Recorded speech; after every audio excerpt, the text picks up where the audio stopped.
they started out as an agency for kids who would like to model. To be So, models. yes, pero alam niyo naman kasi since we're catering kids, parang ginawa namin siya parang play and modeling. Kasi para ma-enjoy nila yung mga ginagawa nila. Tapos later on, parang last year yon when we did parang full modeling lang muna. Tapos this year, nagkameron na kami ng, parang kasi nakikita namin yung grabe yung energy ng kids natin. So parang sabi natin, hindi na uubos sa modeling. So let's do parang variations na din. So nagkaroon na kami ng mga theater workshops. Tapos meron na din siyang dancing. Yun. Tapos acting na din. Yung iba nag-TV na din. So parang yun. Pero more on modeling talaga siya. Pero parang Runway Atelier kasi is not just about, honing the activities that they have. So it's, building confidence. Tapos siguro ang maganda din is it's like a family na minsan nga nag-outing sila all together kasama yung mga kids and families nila. Celebrity na na-handle na big celebrity din yan. I don't have the actual names. Kasi baka mag-drop ako ng names na, di ba, naka-exclusive for others. Meron naman po, yes. At saka yung mga pinapadala natin for international competitions din. Meron. Kamusta naman po yung mga bata? For this year, actually, tuwang-tuwa ako kasi from the 2 batches lang na meron kami last year, ngayon 7 batches na yung meron tayo. So, lumaki talaga, nag-grow. Tapos, pero syempre nandun pa rin yung, para kasi yung batch 1 and batch 2, parang sila yung naging core nung ating mga kids. Tapos parang naging ate-ate na nila at saka kuya yung mga naunang batches natin for that. Kamusta naman po yung pag-mount ng event?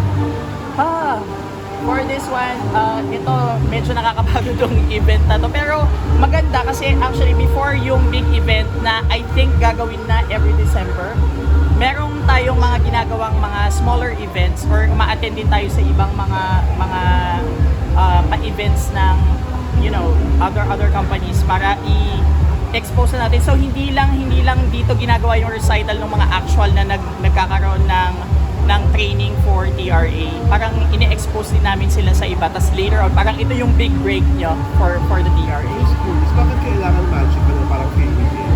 Well, it started out with the magical dress.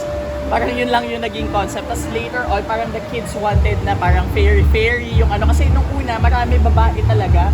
So parang we wanted gowns, we wanted So parang doon na conceptualize yung magical adventure. Kasi parang ibang dimension din. Parang gusto kasi nila parang may mga umiilaw-ilaw, with pakpak and So parang pinagbigyan sila ni TRA. So do you have a resident designer? For this one, Iba-iba designers per se. iba-iba po. Yes. Who is CERA? Sino po? CERA. The head of TRA. Unfortunately, I'm not allowed to disclose. Pero mostly, I represent TRA. So ano po yung mga naabangan sa TRA? For this one, so far, usually kasi this is the big break. Parang ito yung after nito, medyo pahinga siya after. Pero next year, I've heard na meron na naman silang partnership for training uli ng theater.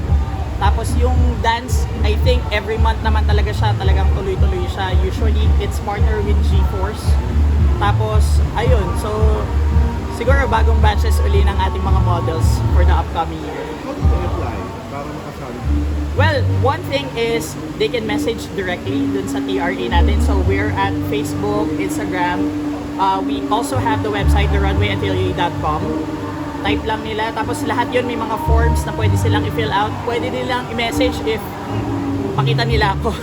Pwede din po din, I'll direct them directly sa ating mga appropriate persons to help. You can message me at let's do it, Jules. Is there a tuition?